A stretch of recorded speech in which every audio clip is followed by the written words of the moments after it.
नमस्कार दोस्तों, पूरे देश भर में लोकसभा के चुनाव चल रहे हैं। ये चुनाव 7 चरणों में पूरे किए जाएंगे। अभी तक 4 चरण का चुनाव हो चुका है और 5वें चरण का चुनाव 20 मई को होने वाला है। तो ये वीडियो खास करके भारत के युवाओं के लिए और खास करके बुंदेलखंड के क्षेत्रों के लिए होने वाली है। तो इस वीडियो को आप बहुत ही ध्यान से सुनिएगा और आपको कहाँ वोट देना है, क्यों वोट देना है, मैं वो भी आज खुल के बताऊंगा आपको, क्योंकि अब समय आ गया है हमको विकल्प तलाशने का। अभी तक हमसे लोग बोलते थे कि आखिर विकल्प कौन है, तो यहाँ पर मैं आपको कोशिश करूंगा कि विकल्प बताने के लिए। बाकी आपका मत, आपकी मर्जी, आप इसको वोट देना चाहें दे सकते हैं, लेकिन आप ध्यान से इस वीडियो को जरूर सुनिएगा। और जो भी मुद्दे हैं हम उस सिर्फ मुद्दों पर बात करेंगे। किसी भी पॉलिटिकल पार्टी से हमें कोई लेना देना नहीं है, हमें सिर्फ मतलब है अपने मुद्दों से। जैसे ही देश में चुनाव आते हैं, छोटी मोटी पार्टियां सभी अपनी कमर कसकर तैयार हो जाती हैं। हजारों की संख्या में कैंडिडेट उतारे जाते हैं और राजनीतिक पार्टियां चुनाव जीतने के लिए कुछ वादे करती हैं, कुछ घोषणाएं करती हैं, जिनको बोलते हैं मैनिफेस्टो। लेकिन किसके वादे में कितना दम है, ये देखना काफी अहम हो जाता है। कुछ क्षेत्रीय पार्टियां होती हैं जिनके अपने क्षेत्रीय मुद्दे होते हैं, राष्ट्रीय पार्टियां होती हैं उनके अपने राष्ट्रीय मुद्दे होते हैं, लेकिन सबसे अहम हो जाता है आम जनता के लिए तलाशना कि आखिर उनके लिए कौन सा मुद्दा सही है। लेकिन हमें देखना हो कि हमारे लिए सबसे जरूरी बात कौन करता है, हमारे मुद्दे की बात आखिर कौन करता है।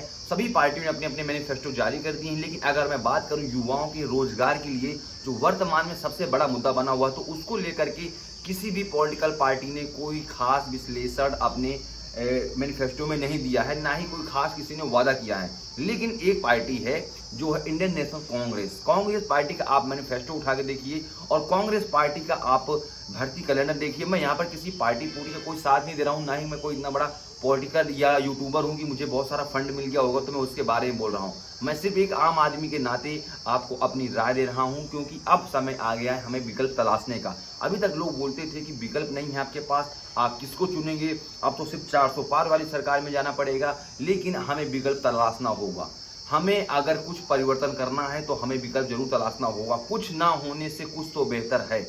तो उसके लिए अगर आप कांग्रेस का मैनिफेस्टो उठाकर देखें या कांग्रेस का भर्ती कैलेंडर देखें, जिसमें युवाओं के लिए 30 लाख नौकरियां, सरकारी नौकरियां उन्होंने विद डिटेल्स इस प्रकार से दी हैं कि मुझे नहीं लगता कि कांग्रेस के अलावा इस तरह से जो भर्ती कैलेंडर निकाला गया है, चुनावी मुद्दा बनाया गया है, इस तरह से आज तक किसी भी पॉलिटिकल पार्टी ने भारत के इतिहास में नहीं किया होगा। अगर आप कांग्रेस के इस भर्ती कैलेंडर को देखें तो इसमें 15 से 16 विभागों के बारे में जानकारी दी गई है। उसकी जो विज्ञापन की तिथि है, भर्ती की तिथि है, उसके बारे में, और जो नियुक्ति पत्र है उसके बारे में भी डिटेल्स यहाँ पर सारी चीजें बताई गई हैं। चाहे वो पुलिस का विभाग हो, चाहे वो आर्मी का विभाग हो, चाहे वो फोर्स हो, कोई मंत्रालय हो, आंगनवाड़ी हो, नवोदय हो, छोटे से छोटे विभाग से लेकर के बड़े से बड़े विभाग तक की यहाँ पे नौकरियों की डिटेल्स जानकारी दी गई है। कहाँ पर कितने पद खाली हैं, कहाँ पर कितनी भर्तियां होनी हैं, ये सारी चीजें यहाँ पर कांग्रेस ने अपने भर्ती कैलेंडर में दी हैं। लेकिन इस कैलेंडर में एक सबसे खास बात यह है, जो कि एक आम घर के बच्चे के लिए बहुत ही इंपॉर्टेंट है, कि इन जो भी भर्तियां होंगी इस भर्ती कैलेंडर के अंतर्गत जो कांग्रेस ने जारी किया है, इसमें किसी भी विद्यार्थी से कोई शुल्क, कोई फीस नहीं ली जाएगी। वर्तमान में आप केंद्र सरकार हो या राज्य सरकार के स्तर पर कोई भी वैकेंसी देखें, आपको 400-500 रुपए फीस देना पड़ता है। जहां पर लाखों की संख्या में फॉर्म भरे जाते हैं, वहां फिर करोड़ों अरबों रुपए सरकार कमाती है। इसके बाद में फिर पेपर लीक हो जाते हैं और पेपर आउट कर दिए जाते हैं। तो ऐसी बहुत सारी समस्याओं से भारत का युवा जो है ग्रसित है। तो उसके लिए मेरी नज़र में अगर वो चाहता है रोजगार पाना, तो अगर वो 15 लाख रुपए के चक्कर में, 2 करोड़ रोजगार के चक्कर में वोट दे सकता है, तो एक बार वो महज 30 लाख के चक्कर में भी वोट देकर देख सकता है। ये 30 लाख सरकारी नौकरी, ये कोई बहुत बड़ा नंबर नहीं है जो कि आपको बहलाने के लिए किया गया। ये विद डेटा निकाल करके गवर्नमेंट से और जो भी जानकारी जुटाई गई है उसको लेकर के यहाँ पर कांग्रेस ने अपने भर्ती कैलेंडर में सारी चीजें डिटेल्स में दी हुई हैं। और युवाओं को लेकर के कांग्रेस ने 1 लाख रुपए सालाना देने का भी वादा किया है, यानी 8,500 रुपए ग्रेजुएट स्टूडेंट के रूप में दिया जाएगा। यहाँ पर बाकी आप अदर पार्टियों का अगर मैनिफेस्टो उठाकर देखें तो वहाँ पर कोई खास आपको युवाओं के लिए कोई बात नहीं कही गई है, ना ही रोजगार को लेकर कोई खास बात कही गई है। तो अब हमारे पास वक्त आ गया है विकल्प तलाशने का।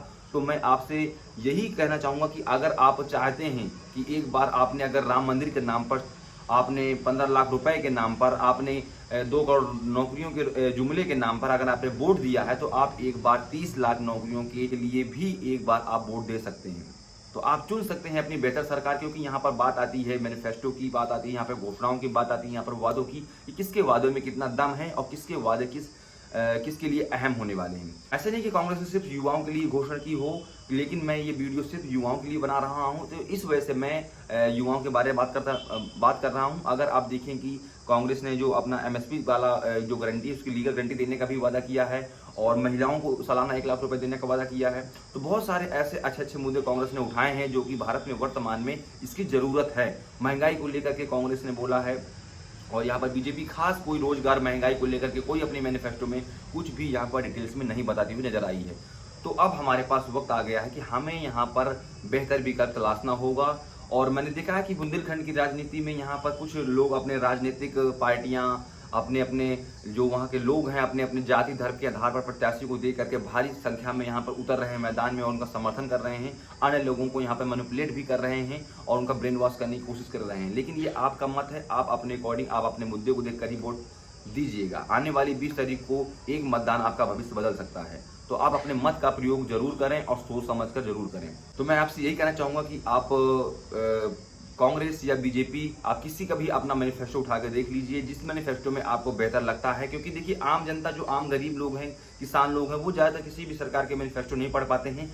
वो सिर्फ जो चुनावी मुद्दे होते हैं, जो चुनावी नारे होते हैं, बस उनके पास वही पहुंच पाता है। वो भी 400 पार, अब की बार, ये सरकार, वो सरकार, राहुल गांधी, कांग्रेस, मोदी, सोनिया, अखिलेश, बस उनके पास यही सारी बातें पहुंचती हैं। ना ही उनके पास मुद्दे की बात पहुंचती है कि आखिर किस सरकार ने कौन सा क्या वादा किया है जिससे कि उसको लाभ हो पाएगा। तो ये सारी बातें आप उन तक पहुंचाइए और उनसे पूछिए कि आखिर वो किस ओर वोट देना चाहते हैं, और जाके वो अपना मतदान करें। क्योंकि उनको चुनने के लिए उनके पास 2 विकल्प बेहतर होने चाहिए, 2 या 4 विकल्प जो भी उनके पास हों, तभी वो अपनी एक बेहतर सरकार चुन पाएंगे। तो दोनों सरकार, कोई भी पार्टियां हों, उनके सारे मैनिफेस्टो लेकर के उनको समझाने की कोशिश कीजिए और उनको बताने की कोशिश कीजिए कि आप किस पार्टी को वोट क्यों नहीं देना चाहते और किस पार्टी को आप वोट क्यों देना चाहते हैं।